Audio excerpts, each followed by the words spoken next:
The following is a class on Srimad Bhagavatam, 1st Canto, 13th Chapter, Text number 10, given by His Divine Grace, A.C. Bhaktivedanta Swami Prabhupada, recorded on June 1st, 1974, in Geneva, Switzerland.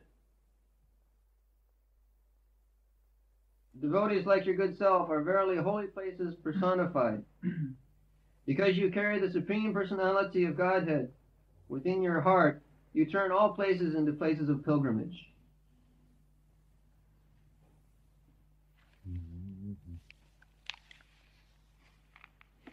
Bhavad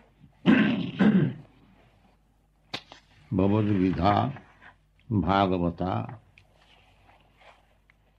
Tirtha Bhuta Sang Vibho Tirtha Kurbanti Tirthani Shantasthena Gadabhya.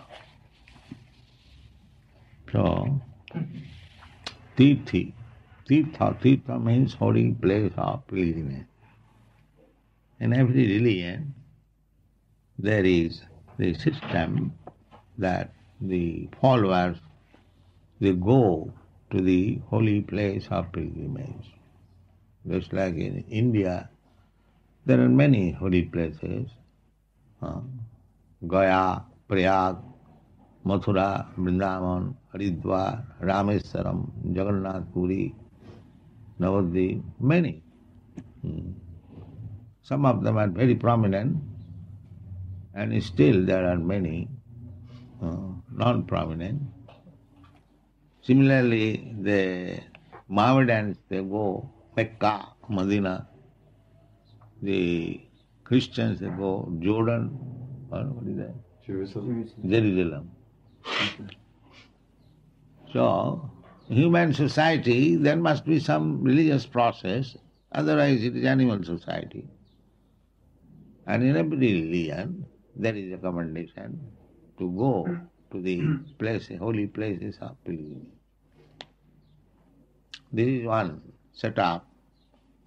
Another setup is that Bhagavata Sthiti Bhuta, those who are devotees, that themselves, Mahabhagavat, a first class devotee, they themselves are the holy place. Not only they themselves holy place, but wherever they go, they make that place holy place, pilgrimage. This is the idea. It was spoken by Maharaj Yudhishthira when Vidura came back home. Vidura left home. Although he belonged to the royal family, his nephew Duryodhana behaved with him not very nicely.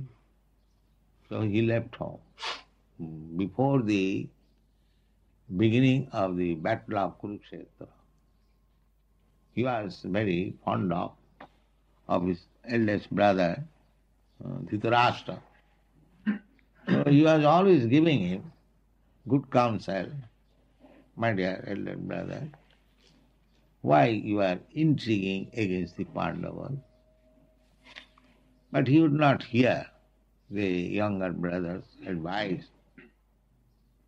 So his son, Dhritarashtra's son, Duryodhana, he understood it that this my uncle is always instigating my father not to take part in the matter of vanquishing the Pandavas. So he used very harsh word, because Vidura, although he was the son of king, but he was not born of the queen. He was born of a maidservant. Formerly the queens had many maidservants, and they also sometimes begot children by the king. So they were called Dasi Putra. By legal significance, they are not inherited. So, Vidur was born like that. He was not born of the queen, but of the maid servant. But his elder brother, Dhritarashtra, liked him very much. He got him raised. He was younger, very nicely. He got him married and gave him sufficient property. He was very kind upon him. And therefore Vidura was also very much obliged to his eldest brother. And he was always giving him good advice and a great devotee. So, on this account of family dissension, he left home. And after the battle of Kurukshetra, when everything was finished, so still he had affection for his eldest brother. My dear brother, now everything is finished. You are all sons for whom you intrigue so much. And you are still living shamelessly because you treated Pandavas, your nephews, very badly. You wanted to kill them in so many ways. You failed. Then there was battle. So your sons and grandsons are finished. And still you are shamelessly living in the house of your nephew with whom you treated so badly. You have no shame. So in this way, he very strongly criticized his brother, and then he surrendered, my dear brother, what do you want me to do? So he said that you immediately come with me. Don't remain here. So immediately he left home and then he underwent tapasya and they got salvation. So here, when Vidura came, returned back, so Yudhishthira is receiving the uncle. He knew that our uncle Vidura was always in our side and tried to protect us. So he was very pleased. So Vidura, during the time of war between the two sections, he was traveling in the holy places of pilgrimage and talking with his spiritual master, Maitreya. So, therefore, because he was traveling in holy place, the Yudhishthira Maharaj wanted to inform him that, my dear uncle, you are so exalted devotee, you do not require him to travel in the holy places of pilgrimage. Because wherever we stay, that will turn into pilgrimage. Therefore, Narottam Das Thakur says in his song, Tirtha Jatra Purishram Kevali Moner Bhram. He says to go to the holy places of pilgrimage, it is also a mental satisfaction. Actually, if one is fully surrendered to the lotus feet of Krishna, he is so exalted that wherever he lives, that is the holy place of pilgrimage. That was Narottam Das Thakur. And actually that is fact. The pure devotee of Krishna, he is always thinking of Krishna. Premanjana Shurita Bhakti Vilochanena Santas Sadaiva Hridayeshu Vilobhaya. They cannot forget Krishna even for a second, carrying Krishna. Therefore, because Krishna is with the devotee, such devotee, wherever he goes, that becomes a place of pilgrimage. It is also said that ordinary persons, they go to the holy places of pilgrimage and they leave their sinful activities there in the holy place. That is the purpose of going to the holy place. That during the whole life, whatever sinful activities I have done, now I leave it here and I become purified. That's a fact. One becomes purified. But the ordinary man, he does not know how to keep purified life. Therefore, again comes back home and again comes the sinful activities. And sometimes again he may go, just like in the Christian church, they go to the church weekly, they, what is called? Atonement. So this kind of business is not very good. Once purified, you remain purified. So when the holy places of pilgrimage become piled up with all the sinful reaction of common man, a saintly person, when he goes there, he makes the holy place clean. The holy place becomes unclean due to the common man coming there and leaving their sinful reaction. So holy place becomes overburdened with the sinful results of other people. But in that holy place, when a devotee goes, then again the holy place becomes clean. So, this is the idea. Bhagavad-gita Bhagavata. Bhagavata means one who has his relation with Bhagavan. From Bhagavan. Bhagavan comes from the word Bhagavat. And anything in relationship with Bhagavan, the personality of Godhead, is called Bhagavat. Just like this book is called Bhagavat because it has nothing to do with any other thing except the activities of the Supreme Personality of Bhagavat. So there are two kinds of Bhagavat. The book Bhagavat and the person Bhagavat. So, both of them so pure that wherever Bhagavat reading is going on, and Bhagavat reading should be performed by the Bhagavat, person Bhagavat, then it is very nice. Bhagavata Sthita Bhuta. They are already purified, holy place of pilgrim. Mahad Vichalanang Nina Grihinam Dinochitasam. Therefore, the Bhagavatas, they travel all over the world to purify the ordinary human being because they are Dinachetasam. Dinachetasam. Dina means poor.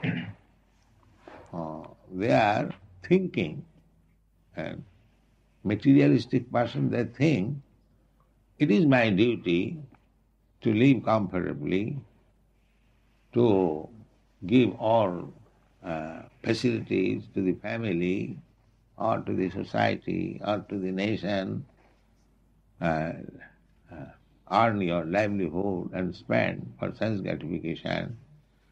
This is their fear. They do not know anything more than that.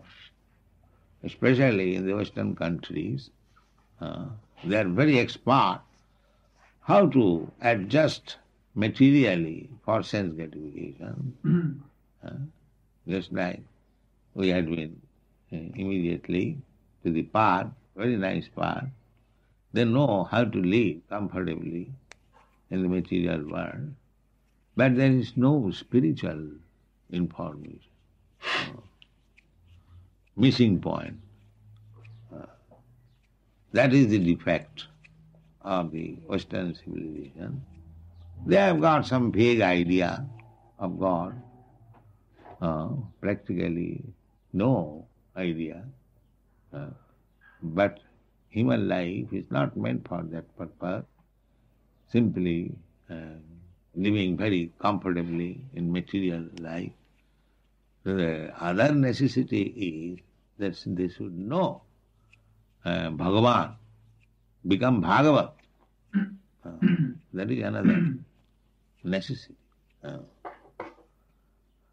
So this Krishna consciousness movement, it is the desire of Krishna that these people who have no information practically about Bhagavan, they should learn something from this Krishna consciousness movement, and therefore we have published so many nice books.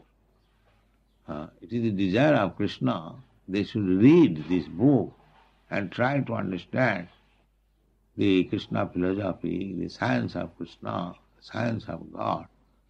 Then their life will be perfect. Otherwise, this one-sided civilization, material comfort, that will not help them. Because however you may create your city, home, very nice, clean, materially comfortable, you will not be allowed to stay. That defect they do not understand. And after you leave this body, there is no certainty what kind of body you are going to have. There is certainty according to the material laws. There is certainty, but they do not know it. That body will be manufactured according to the association of the material modes of nature. There are three material modes of nature. If you keep yourself in touch with the material modes of nature, of goodness, then you will be promoted to the higher standard of life. Urdham gachanti sattvastha. Therefore, at least you may enjoy material life, but you should keep yourself to the standard of Brahminical culture. Then there is guarantee that you don't degrade yourself. You get higher status of life in the higher planetary system, Janalok, Mahalok, Tapalok, Satyalok, then you get.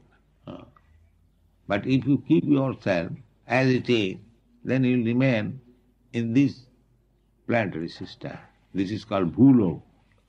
Bhulok, Om Bhur Bhuva Sa Tat Saviti, Gayatri Mantra. This is called Bhulok. Bhugolok. Then above this there is Bhugolok, then above this the heavenly planets. There is system. And if you keep yourself in the association of the modes of ignorance, of foolishness, then you go down. Jaganna gunavittista adho gachanti tamasa. Jaganna gunavittista. Tamasic means abominable character. The abominable character means these four things: illicit sex, intoxication, meat eating, and gambling. This is tamagu, exhibition of tamagu. If you continue to keep yourself in the association of the modes of ignorance, then you are going to become adho. Adho means down. Down means there are many other planetary systems, just like upper, there are Bhut, Bhuva, Sar, Jana, Mahat, like that. And down also. Tal, Atal, Nital, Talatal, Patal, like that. This system. So, our only request is that we don't criticize you because you try to live comfortably in the material. Do that. But don't associate with the modes of ignorance. That is very risky. That is very risky. At least either you remain in the householder life or brahmachari life or sannyas life. You keep yourself always in goodness. Then your position is all right. Otherwise it is very risky. But these people, the Western people, they do not do that. They keep themselves in the modes of ignorance. That is very risky civilization. So at least you, Europeans and Americans, you should know it and you distribute this knowledge. It is your duty to save them. But these, they do not know it. As soon as there is talk of this goodness and sinful activities, immediately they go away. Immediately. Yesterday the gentleman came and he began to talk about pious activities and impious activities. He immediately left. I have got another meeting. So this is the position. Murkhaya upadesha hi prakopaya na santaya. If one is a foolish person, if you give him good instruction, he will be angry. He will not take it. Murkhaya upadesha hi prakopaya na santaya. Payapanam bhujanganam kevalam vishavardhanam. A snake, if you kindly give him food stuff, snake is very fond of drinking milk. They are very much fond. So, sometimes the snake charmer, they mix milk with banana and give them to eat for their satisfaction. But the result, what is the result? The result is, as soon as it becomes strong by eating, the poison teeth becomes filled with poison. Just like with our healthy body, our different nerves and parts of the body become healthy. Similarly, the snake, most important part of the body, they have got a teeth. They keep within the pocket of the teeth, there is venomous poison. So when they bite, from the whole of that teeth, the poison is emitted and the man dies or the animal dies. But this is a fact. If you infect some disease, you will have to suffer from that disease. This is a fact. It is scientific. Similarly, if you are infected with the particular type of the modes of nature, then you will have to suffer life. If you remain in ignorance, then you will get the body of animal. Therefore, every one of you should become pure devotee, first-class devotee. First-class devotee is that in this age it has been made very easy. Simply keep yourself clean, not to indulge in the four principles, prohibition, and chant Hare Krishna. Then you will be all first-class devotee. And wherever you will go, you will be able to purify them. Wherever you go, wherever you speak, wherever you sit. So keep the spiritual strength intact. Tithi bhuta. Tithi kutmanta tithani sa antasthena. Hare Krishna mantra chanting means keeping Krishna always within your heart.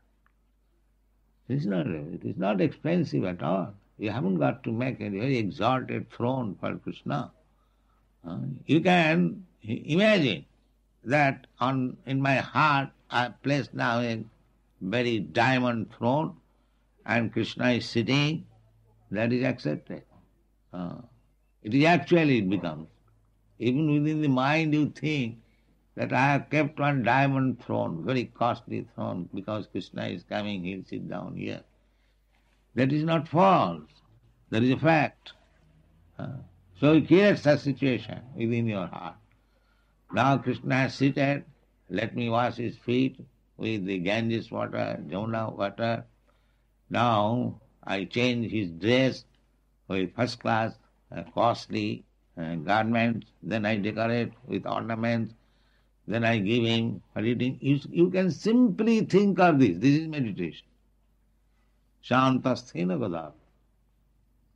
It's so nice thing.